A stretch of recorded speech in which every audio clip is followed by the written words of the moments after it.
একটা ছেলের কষ্ট বোঝার ক্ষমতা কারোর থাকে না, হোক সেটা তার পরিবার কিংবা তার প্রিয় মানুষ। একটা ছেলের কষ্ট বোঝার ক্ষমতা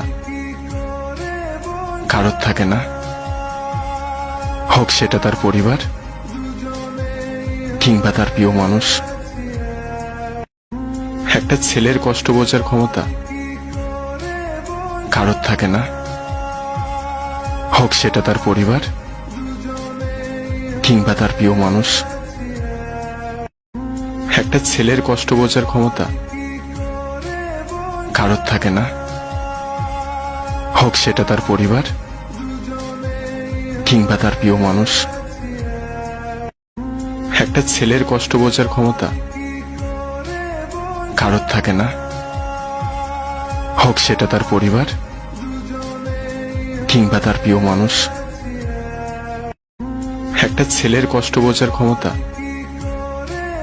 কারোর থাকে না,